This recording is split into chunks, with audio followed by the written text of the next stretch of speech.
Conversion to the Wesleyans, at least in our church, is a pretty big deal. And by conversion, we do not necessarily mean the switching of beliefs from one set of beliefs to another. More often than not, in Christianity and in any religion, conversion is not so much the switching of beliefs as it is a fuller immersion into a deeper expression of the same beliefs. Certainly true of Paul, for instance. Paul, when he was hitting the road to Damascus, was not changing religions.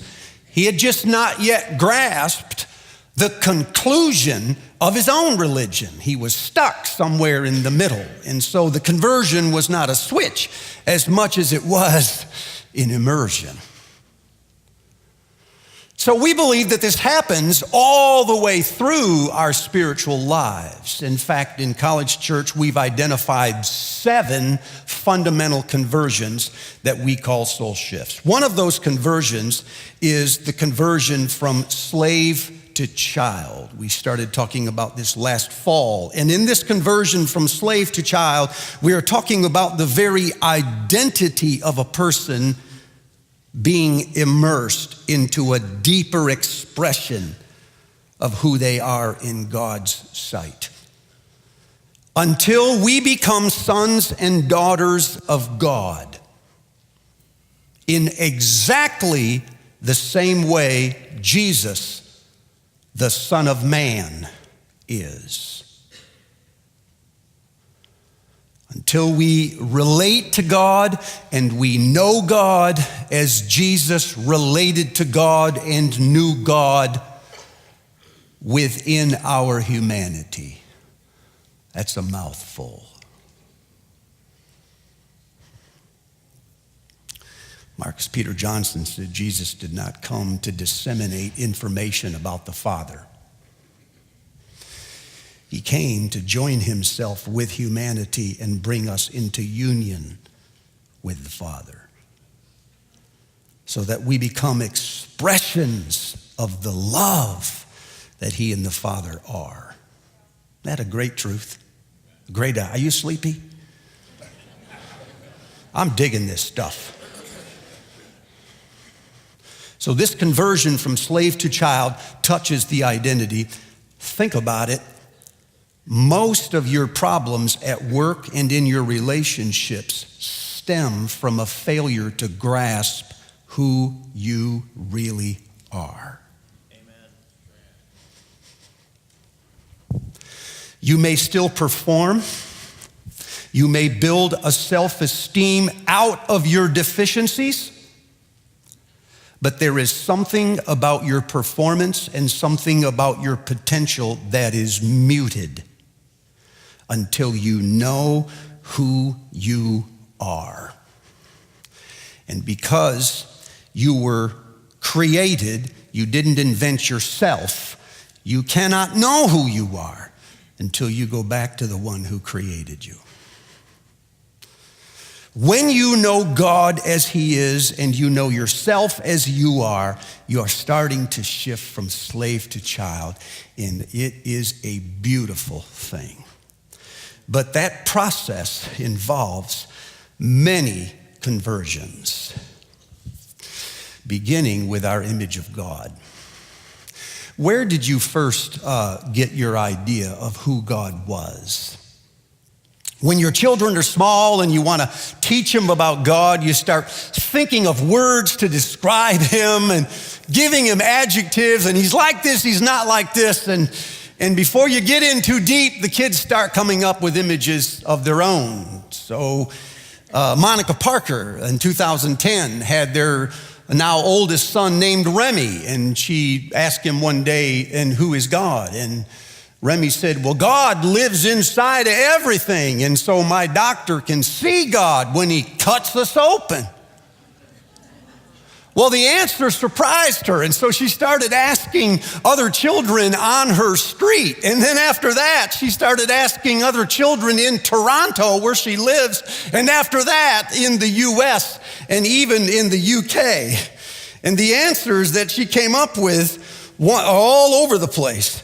Jonah, age 3, from England, said, God is a man and he lives in England. It's going to be a long life for that boy. I think in God's mercy, he's going to have Jonah fall in love with a foreigner. Another one, Jody, says, God sits at a big desk in the clouds and he watches us everywhere. Gabby, age 4, says, God has giant ears so he can hear everything we're saying. Another one said, God has an invisible head and he floats in the garden. One side night, the other side day, and God sees owls and bunnies and butterflies. But he also rides a motorcycle and he's playing hockey in Pasadena right now. He can do everything. He needs to play for the Lions. Aurora, age 4, says, God is in everything. He's in a pony. He's in the grass that the pony eats. And thank God she stopped there.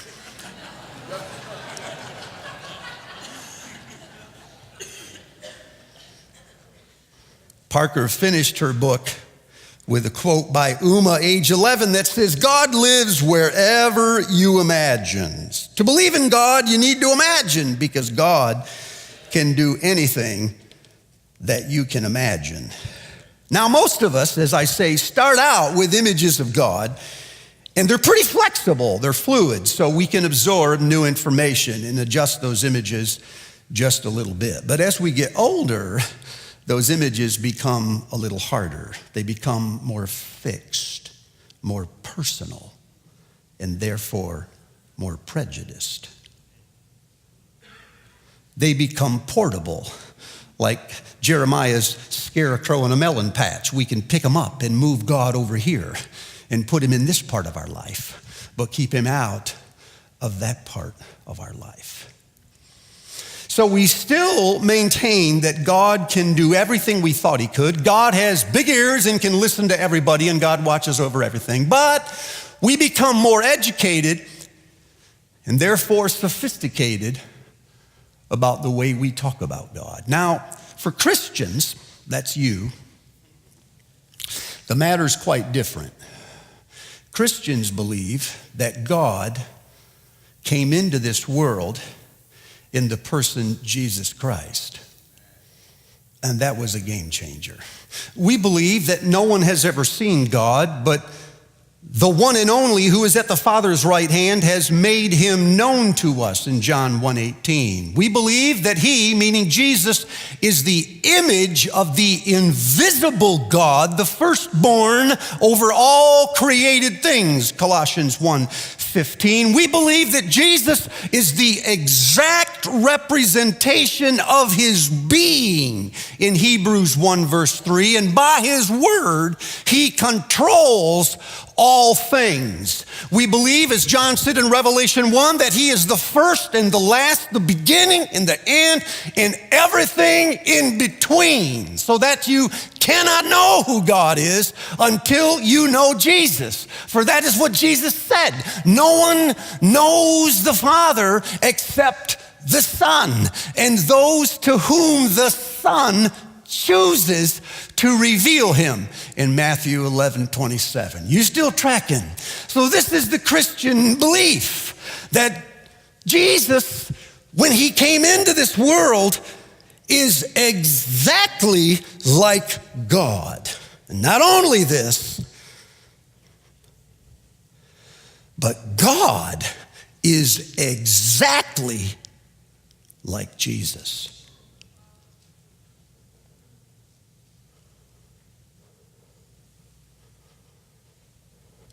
Tom Torrance, in his little book, Preaching Christ Today, said, I spent 10 years in the local church ministry. It was the most insightful, penetrating years of my life. And he said, I learned in those years that the deep anxiety of the human soul is that they are always wondering what is God really like? He said, it came clear to me one day as I knelt with a young lad who was dying on a battlefield in Italy. He was 19 years old, within 30 minutes of leaving this world. Soldier looked at him and said, Padre, is God really like Jesus? He said, I assured him that he was, and I went back to my parish in Aberdeen, and there an old lady who was within a week or two of dying said to me, Reverend, is God really like Jesus? In his statement, Torrance said, it got me thinking, what has come between Jesus and God that obscures God to his people?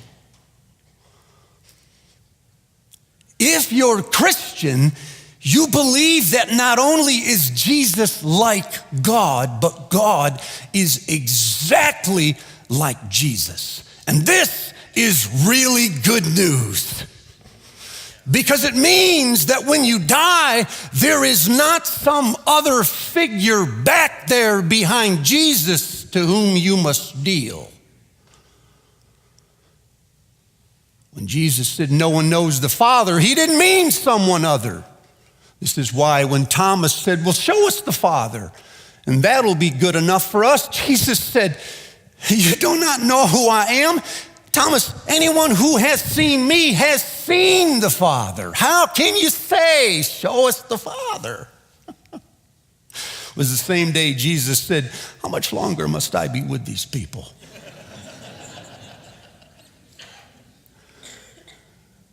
You see this? There is not some shadowy figure back there sitting on a throne this is beautiful news. It means that the glory of God is in the face of Jesus Christ. And so is the power of God. And so is the holiness of God. And so is the judgment of God. Yes. This is gospel, people. Now, the frustrating thing is that so is the death of God.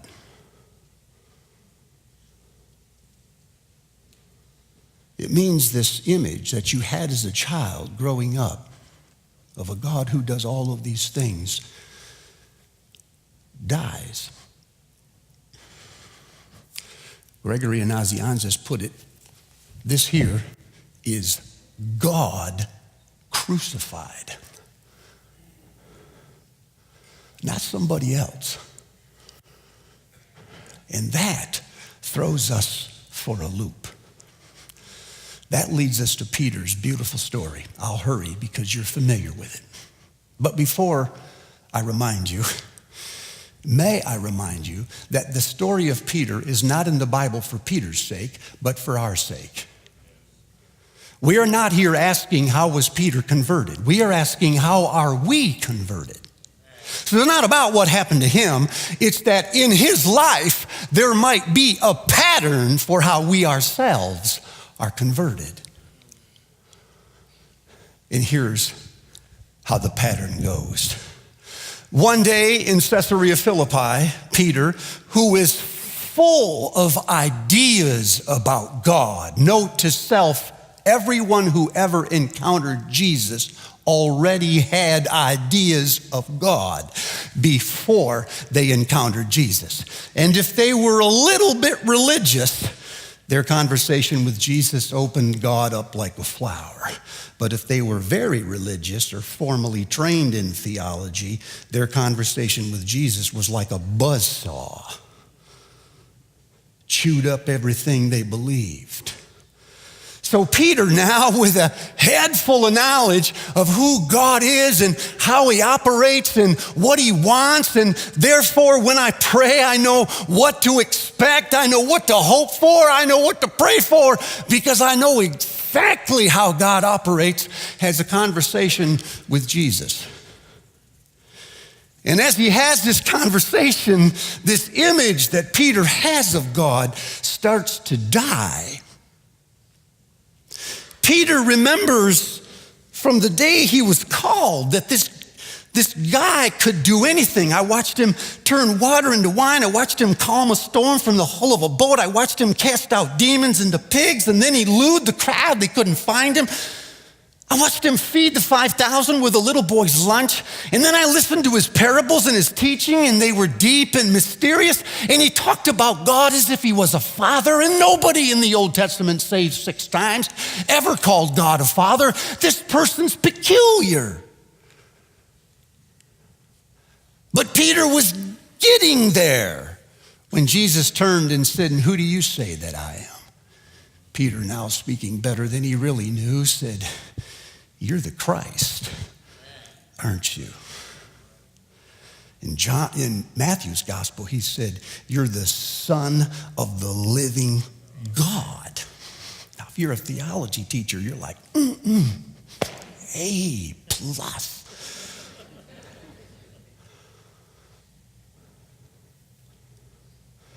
But Jesus kept talking, and he said, "And this Son of the living God must suffer many things. He must be rejected by the very people who were supposed to confirm him. He must be crucified." What?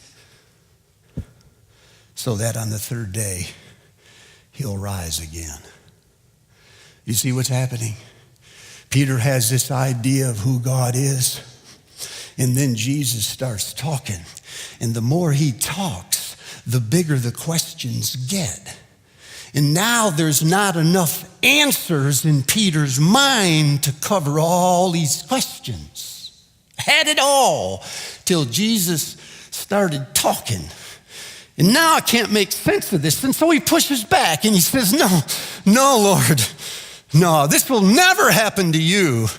And Jesus, this Messiah, steps in and says, "Get behind me, devil." Really? I mean, I thought I was your defender. You're telling me I'm on the wrong side of my own religion?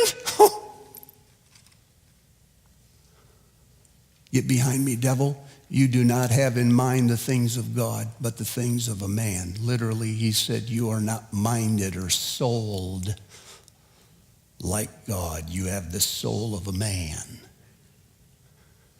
It's a staggering statement. Peter falls into full descent as the God he knew in starts to die. I think this pattern repeats itself many times in our lives. I think as children, we start out with an image of who God is, and we believe it to the nth degree. This is how he works, and this is what he wants, and this is where he lives, and therefore I know exactly how to pray. And then something happens. The best I can tell, it's 2 or 3 things. We either go off to a university and some professor starts talking about history and philosophy in a way that is completely foreign to us, and it undermines our Christian belief system, and we start this descent. I knew who God was until he started talking. Now the questions are too big. Or there's a time of drought. I've called out to God. I asked God to fix this, and he never did. Said the young man to me, "I don't believe in God anymore, Pastor. I did as a boy." Then my brother got leukemia, and I remember praying in the living room that God would heal him. Well, he didn't. And my brother is now dead. And I've decided that any God who allows that kind of thing to happen is no God at all, or he is the devil. You see it? I knew, and then something happened. And I start to lose my footing, and there is a dying of one's religion. Sometimes it's just a long period of silence. One young man said to me, I am doing everything now, Steve, that I was doing 2 years ago, only now it's not working. Nothing is working. What else should I try? How do I feel God the way that I used to feel him? Even if he would say no, I would take it. He just says nothing. And what is the difference between a God who says nothing and no God at all? There's a dissent. Do you understand me? The beautiful thing about this is if we will stay in the dissent without running too quickly to the top again. Let me translate that. Whenever I hit one of these droughts or seasons of unanswered prayer, my first instinct is to retreat to cliches I used to believe before. Only now they're too short for the answers. And if I will refuse the temptation to try and climb back up to belief, but if I will just go into the descent as Bonhoeffer did and say, whatever else I am, O Lord, thou knowest that I am thine. A beautiful thing will happen, people. Somewhere down there, God will find us, and he will surround us with people with careful and thoughtful minds. We may go into this descent believing 100 things and at the bottom believe only 3, but the 3 that we believe in are now pillars deep into the bedrock of our souls.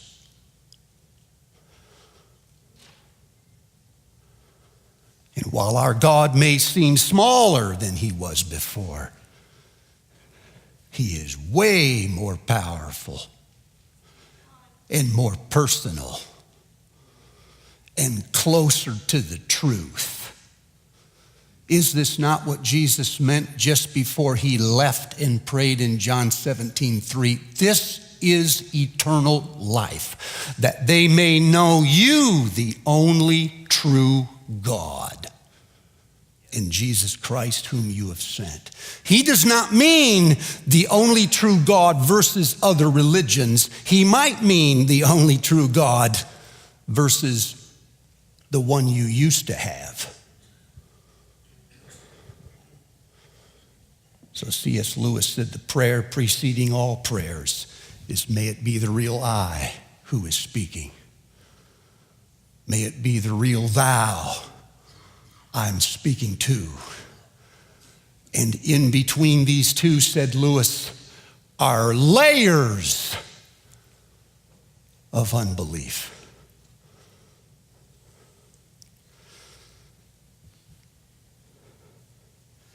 If you want an example of this, you need only one. Well, take Peter. Was the night he was betrayed. Remember it? Jesus, sitting at a table looking at his 12 disciples, says, my Father conferred a kingdom onto me, and I'm going to confer a kingdom onto you. They were rubbing their hands. And then he said, not only that, but you will sit and judge the 12 tribes of Israel. Peter must have been thinking, this whole thing is going exactly like I predicted it would go. And then without breathing, Jesus turns and looks at Peter and says, Satan has asked to sift you like wheat. What? Relax. I've prayed for you, son, that your faith will not fail. Oh, and when you come back, where am I going? When you return, strengthen the brothers. Jesus sees in Peter the death of God. So the soldiers come to arrest him, and Peter pulls out his sword and whacks off the soldier's ear. Jesus bends down, picks it off the ground, reattaches it to the man's face. Peter now steps back, looks at this, says nothing, and the soldiers tie him up and they lead him away. Now listen to Luke's word, and Peter followed at a distance behind him. You see it? You see it? We were once tight, God, you and me. Then you went ahead and did this. Peter then retreats to a fire.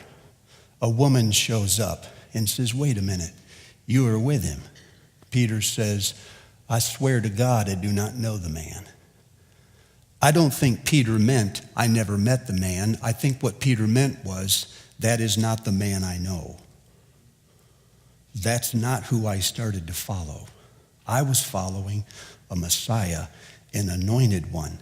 And what just showed up was a whipped slave.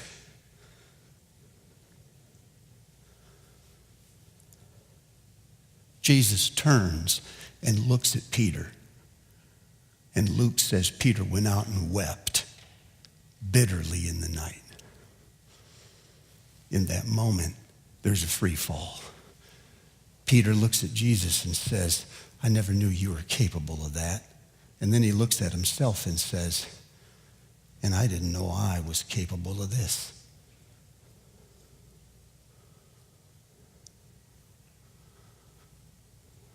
Stay in it. Stay in it. Now Peter, with his God dead, hears one of the women come back from the tomb on Easter morning. This is what she said. There were these two guys sitting in the tomb, Peter, and they told us to go tell Jesus' disciples, oh, and then they added, and tell Peter. Mark says, tell the disciples, comma, and Peter, that he is going ahead of you into Galilee, just like it. Peter, he wanted you to know. He wants you to know that your God has died, but another one is rising again.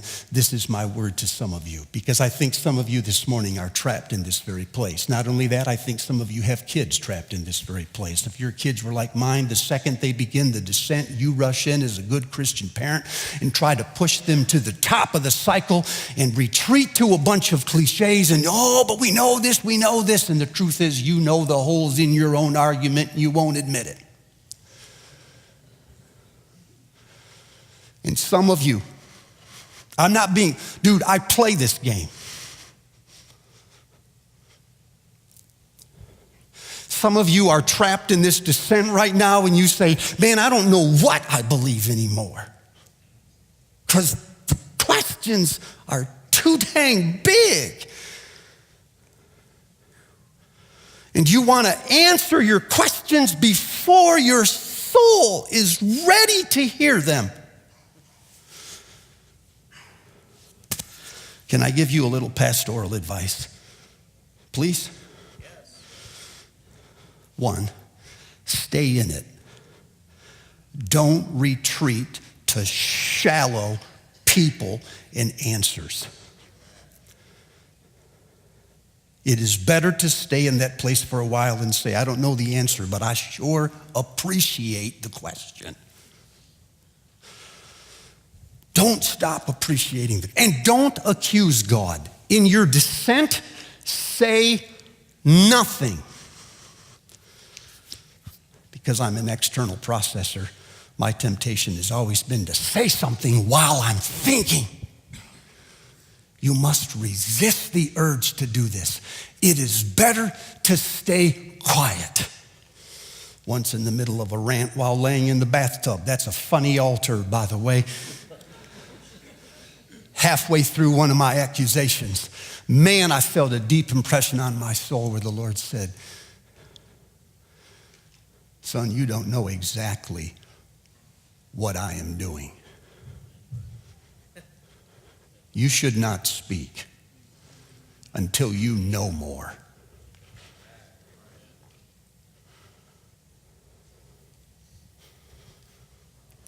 Second, double down on your commitment. Your temptation in this dying season of your soul, as you head into your own personal Lent, your temptation is going to be to withdraw from God and make him come after you with proof and with evidence. The problem is, listen, there is nothing in this world, not even science itself, that you can know without committing yourself to it. You're waiting to commit yourself until proof. You have it exactly backwards. You must commit yourself first, and then the proof will follow. The Jews said to Jesus, prove that you are the Son of God, and we will believe you. Jesus said, if you believe me, you will know that I am the Son of God. So be careful what you read. Be careful who you listen to. Paul said, remain convinced in the things that you know. Listen, church, because you know those from whom you learned them. Truth is always incarnational. It is never a proposition. It is always a person living inside of something. Be careful the people you associate with. And double down. Last, stay in the body of Christ. Yeah, in my first descent, I've done this numerous times, in my first descent at the age of 18, with questions nobody in my church could answer, I remember walking away from that little church thinking, these Christians are all fake. They don't have any depth. But then I would look around the room and I would think, but daggone, they have such good lives. You know? And at the end of the day, the test is what a man's faith does to his life. So stay immersed in a body like this church where there are deep lives that you can live from. And then God will find you. He will find you.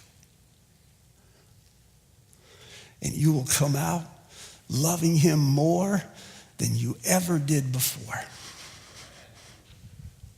You will know the real thou, and it will be the real you. And there will be such sonship and daughtership in your relationship with God beyond like you've ever dreamed.